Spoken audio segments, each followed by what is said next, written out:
Hello guys, welcome back on my YouTube channel. My name is Wasif Baig और आप देख रहे हैं एज वेल इंग्लिश। सो दोस्तों, ये हमारी स्पोकन इंग्लिश की आज हमारी 11वीं क्लास है और इस क्लास में आज हम पढ़ेंगे फ्यूचर परफेक्ट टेंस के बारे में। इससे पहले हमने लास्ट लेक्चर में अपने फ्यूचर कंटिन्यूस टेंस के बारे में पढ़ा था, उसको हमने डिटेल्स में जाना था, सारी बेसिक चीज़ें हमने उसमें कवर की थी। Use of will be, shall be, सारी यूजेस हमने उसमें पढ़े थे। अगर किसी ने वो वीडियो ना देखी हो तो इस वीडियो के बाद वो वीडियो जरूर देखें। तो चलिए स्टार्ट करते हैं आज के हम अपने इस लेक्चर को without wasting any time. But before the starting video, I would like to request you all who are watching our videos, please like and subscribe our YouTube channel and press the bell icon to get notification for upcoming related videos. So let's begin our videos. आज हम पढ़ेंगे future perfect tense के बारे में। Future perfect tense की पहचान क्या होती है? इन वाक्यों के लास्ट में चुका होगा, चुकी होगी, चुका होगा, चुके होंगे जैसे वर्ड्स आते हैं।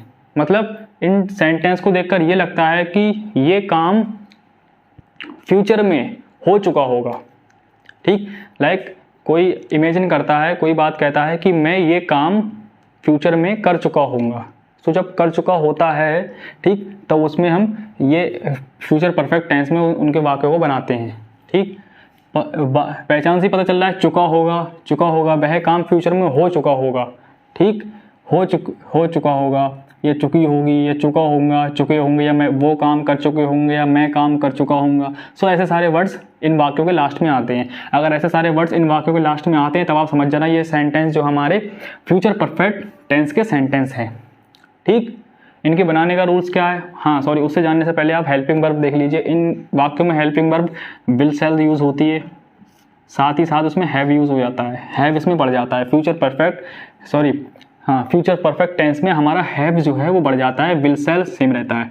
अच्छा, आपने एक चीज़ नोटिस की कि विल और शैल जो है वो हमारे फ्यूचर टेंस में सारे टेंसेस में रहता है। लाइक हमने फ्यूचर इंडेफिनिट पढ़ा, उसमें भी हमारा विल सेल यूज़ हो रहा था। फ्यूचर कंटिन्यूस पढ़ा, उसमें भी हमारा विल सेल यूज़ हो रहा था। और हम फ्यूचर परफेक्ट पढ़ रहे हैं, इसमें भी हमारा विल और शैल यूज़ हो रहा है। इवन जब हम नेक्स्ट क्लास में फ्यूचर परफेक्ट कंटिन्यूस टेंस पढ़ेंगे उसमें भी हमारा विल और शैल यूज़ होगा। मतलब जो फ्यूचर टेंस के चारों टेंस हैं, indefinite, continuous, perfect and perfect continuous, सारे टेंसेस में यहाँ विल और शैल यूज़ होता है। ठीक, ये चीज़ नोट कर लेना। सो इसमें हमारा विल हैव और शैल हैव यूज़ होता है, इसमें हैव बढ़ जाता है, जबकि कंटिन्यूस में एक बी बढ़ गया था। ठीक, इसमें विल हैव और शैल हैव बढ़ जाता है। और जब आगे पढ़ेंगे फ्यूचर परफेक्ट कंटिन्यूस टेंस, जब हम आगे पढ़ेंगे तब उसमें बीन बढ़ जाएगा, विल हैव बीन और शैल हैव बीन हो जाएगा। क्यों?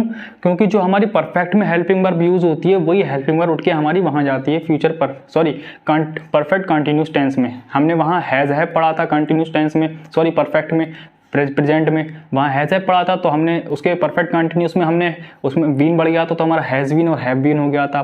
पास्ट परफेक्ट में हमने हैड पढ़ा था, पास्ट परफेक्ट कंटिन्यूस जब हम पहुँचे वहाँ तो हम वहाँ उसमें बीन बढ़ गया तो हैड बीन हो गया था। अब हम यहाँ फ्यूचर परफेक्ट पढ़ रहे हैं, फ्यूचर परफेक्ट में हमारा विल हैव और शैल हैव यूज़ हो रहा है। तब हमें आगे जाके पढ़ेंगे जब फ्यूचर परफेक्ट कंटिन्यूस, तब उसमें हमारा बीन बढ़ जाएगा, बीन ऐड हो जाएगा, तब हमारा विल हैव और शैल हैव बीन हो जाएगा।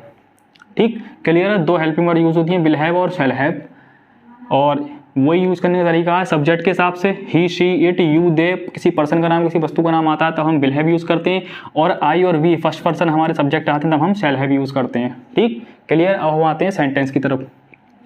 सेंटेंस बनाने का रूल्स वही सिंपल है।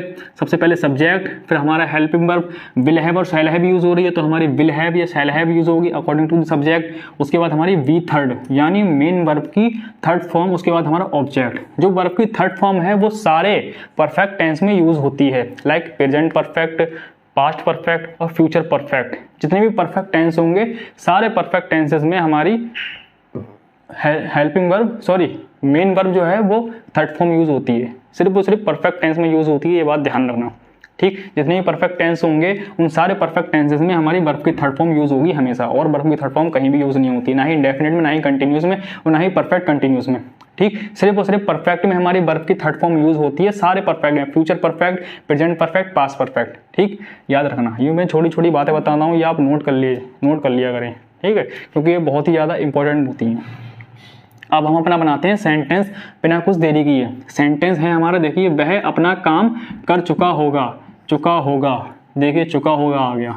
ठीक, वह अपना काम कर चुका होगा मतलब प्रेजेंट में रहकर बात कर रहा है वो फ्यूचर की, और फ्यूचर की भी बात कर रहा है कि वह वो काम अपने फ्यूचर में कर चुका होगा। इससे हमें ये मालूम पड़ रहा है। ठीक, वह अपना काम कर चुका होगा। ठीक, सबसे पहले हम सब्जेक्ट बनाएंगे। सब्जेक्ट हमारा क्या है इसमें? वह की जगह ही आ गया। क्यों? चुका होगा, होगा लड़के की बात हो रही है, लड़के के लिए हम ही यूज़ करेंगे यहाँ। अगर चूंकि होगी तो लड़के की बात हो रही है, लड़के के लिए हम यहाँ शी यूज़ करते हैं, लेकिन हमारा होगा लड़के की बात हो रही तो हमने यहाँ ही यूज़ किया, तो ही। अब ही के साथ हमारी हेल्पिंग वर्ब क्या यूज़ हो रही है? Will have. ही के साथ हमारी helping verb will have use हो रही है, तो he will have, he will have, ठीक, विल हैव। उसके बाद हमारी क्या है? वर्ब की थर्ड फॉर्म। क्या काम हो रहा है? वह अपना काम कर चुका हो, काम करने की बात हो रही है। काम करने को कहते हैं इंग्लिश में डू, ठीक। और डू की थर्ड फॉर्म जो होती है, क्योंकि हमारी वर्ब की थर्ड फॉर्म हो रही है, डू की थर्ड फॉर्म जो होती है वो होती है डन, ठीक। काम करने की फर्स्ट फॉर्म होती है डू, सेकंड फॉर्म होती है डिड, और थर्ड फॉर्म जो होती है डन। और ये हमारी सेकंड फॉर्म जो डिड है, ये सिर्फ और सिर्फ पास्ट इंडेफिनिट के अफर्मेटिव में हमारी सेकंड फॉर्म यूज़ होती है। पास्ट इंडेफिनिट के अफर्मेटिव में, पास्ट इंडेफिनिट के अफर्मेटिव में हमारी हेल्पिंग वर्ब सेकंड यूज़ होती है। इसके अलावा हमारी सेकंड हेल्पिंग वर्ब कहीं भी यूज़ नहीं होती है, ठीक। ये चीज़ याद रखना।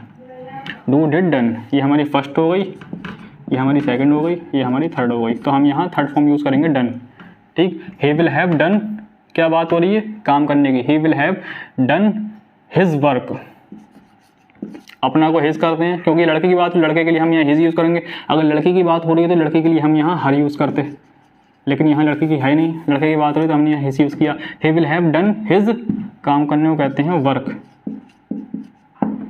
He will have done his work, ठीक, क्लियर है। नेक्स्ट देखते हैं। नेक्स्ट हमारा सेंटेंस है सीता खाना बना चुकी होगी। चुकी होगी, चुकी होगी, देखिए हमारा फ्यूचर परफेक्ट का टेंस है हमारा, चुकी होगी, ठीक। बनाते हैं सीता, सबसे पहले हमारा सब्जेक्ट है सीता। सीता किसी पर्सन का नाम है, वो पर्सन के नेम के साथ मैंने बताया आपको विल हैव यूज़ होगा, ठीक। सो सीता विल हैव। उसके बाद हमारी क्या है? मेन वर्ब की थर्ड फॉर्म। क्या बात हो रही है? सीता खाना बना चुकी होगी, खाना बनाने की बात हो रही है, खाना बनाने की बात हो रही है। खाना बनाने की जो फॉर्म होती है फर्स्ट फॉर्म, उसे कहते हैं कुक, उसमें ईडी लगा देते हैं तो वो कुकड हो जाता है, ठीक। सो सीता विल हैव कुकड, खाना बनाने को कहते हैं कुकड द फूड।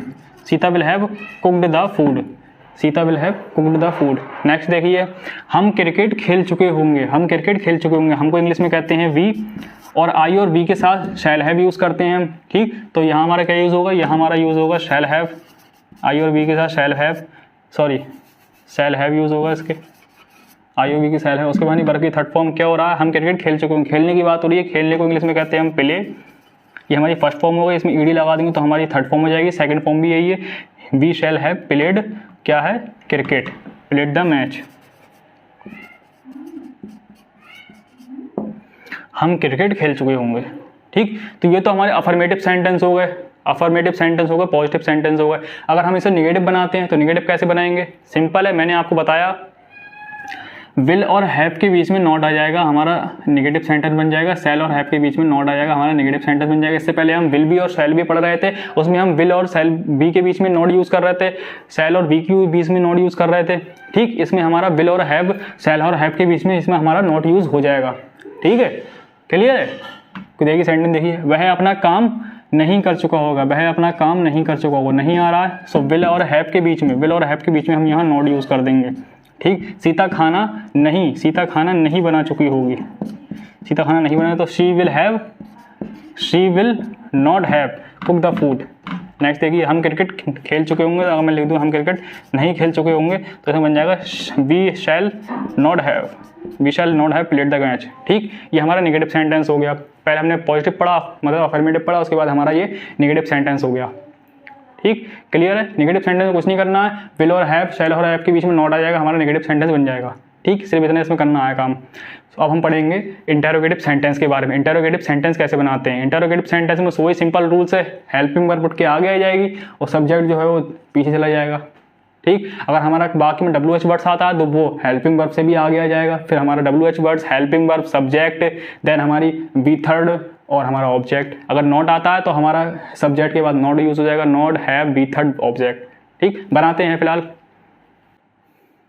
तो चलिए अब बनाते हैं इंटरोगेटिव सेंटेंस। इंटरोगेटिव सेंटेंस मतलब प्रश्नवाचक वाक्य है, ठीक, क्या है हमारा सेंटेंस, क्या वह अपना काम कर चुका होगा। मैंने आपको बताया अगर हमारा सेंटेंस इंटरोगेटिव सेंटेंस अगर क्या से स्टार्ट होता है, अगर हमारा इंटरोगेटिव सेंटेंस प्रश्नवाचक वाक्य अगर क्या से स्टार्ट होता है, तब हम उस कंडीशन में हेल्पिंग वर्ब पहले यूज़ करते हैं। हेल्पिंग वर्ब हमारी पहले नंबर पर आ जाती है, सब्जेक्ट जो है वो दूसरे नंबर पर चला जाता है, मतलब आपस में इनका इंटरचेंज हो जाता है। सब्जेक्ट हेल्पिंग वर्ब की जगह और हेल्पिंग वर्ब सब्जेक्ट की जगह यूज़ होती है। कौन सी हेल्पिंग वर्ब, वो हेल्पिंग वर्ब जो उस सेंटेंस के अंदर यूज़ हो रही होती है। इसमें हमारी हेल्पिंग वर्ब कौन सी यूज़ हो रही है, विल हैव और शैल हैव, तो हम इसको यूज़ करेंगे। ठीक, अकॉर्डिंग टू सब्जेक्ट, क्या वह अपना काम कर चुका होगा, वह काम, वह मतलब वो ही माने वह, और ही के लिए यूज़ हो रहा है विल हैव। ठीक, तो हम इसमें यूज़ करेंगे विल, उसके बाद हमारा सब्जेक्ट ही, उसके बाद हमारा हैव, विल ही हैव, उसके बाद हमारा वर्ब की थर्ड फॉर्म, क्या काम कर रहा है, वह अपना काम कर चुका होगा, काम करने की बात हो रही है, तो विल ही हैव डन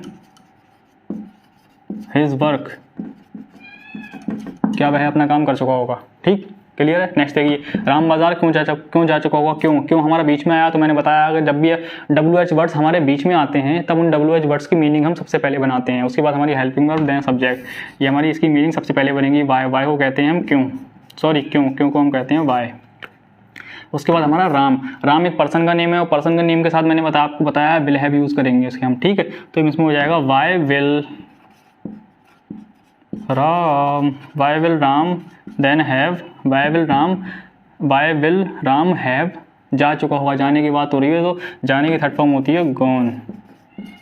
कहाँ जाने की बात हो रही है, बाजार, गोन टू मार्केट, बाजार को इंग्लिश में कहते हैं market, gone to market.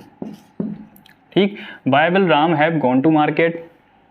Next देखिए, क्या राधा कपड़े नहीं धो चुकी होगी, इसमें देखिए हमारा इंटेरोगेटिव और नेगेटिव दोनों सेंटेंस आ गया। ऊपर के हमारे दोनों इंटेरोगेटिव थे, नीचे का हमारा इंटेरोगेटिव नेगेटिव दोनों सेंटेंस होगा। ठीक, अब इसको हम कैसे बनाते हैं, क्या से शुरू हुआ है, तो क्या से शुरू हुआ, तो हमारी हेल्पिंग वर्ब यूज़ होगी पहले। Helping verb according to subject है हमारा राधा, और सब्जेक्ट राधा एक पर्सन का नेम है, और पर्सन के नेम के साथ हम यूज़ कर रहे हैं विल हैव, तो हमारा यहाँ विल हैव आ जाएगा। सबसे पहले हमारा आएगा विल, उसके बाद हमारा आएगा राधा सब्जेक्ट, उसके बाद हमारा आएगा नॉट, उसके बाद हमारा हैव। ठीक, नॉट को ऐसे यूज़ कर लिया हमने हैव से पहले। हमने उसमें जब हमने नेगेटिव पढ़ा था तो नेगेटिव सेंटेंस में हमारा विल हैव और शैल हैव के बीच में नॉट आ रहा था, मतलब हैव से पहले आ रहा था नॉट जब भी आ रहा था हैव से पहले आ रहा था। ठीक, तो यहाँ भी हमारा नॉट जो है वो हैव से पहले आएगा। ठीक है, clear. So will Radha not have, उसके बाद हमारी वर्ब की थर्ड फॉर्म क्या क्रिया हो रही है, धो चुकी होगी, धोने की क्रिया हो रही है। ठीक, धोने को इंग्लिश में कहते हैं हम वॉश, और थर्ड फॉर्म हो गई ईडी लगा के वॉश्ड।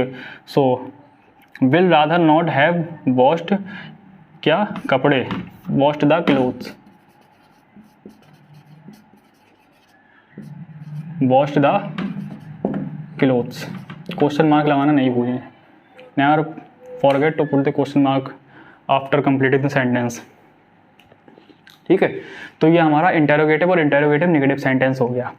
ठीक, क्लियर है। कैसे बनाते हैं इंटेरोगेटिव सेंटेंस, वही सिंपल सा रूल्स है, जो अगर हमारा सेंटेंस क्या से स्टार्ट होता है तो हमारी हेल्पिंग वर्ब सबसे पहले आ जाती है। अगर हमारा सेंटेंस WH वर्ड्स उसका कोई अगर हमारा WH वर्ड्स बीच में आता है तो हम उसकी स्पेलिंग सबसे पहले बनाते हैं, उसके बाद हमारी हेल्पिंग वर्ब, उसके बाद हमारा सब्जेक्ट, उसके बाद हमारा वर्ब की, उसके बाद हमारा ऑब्जेक्ट।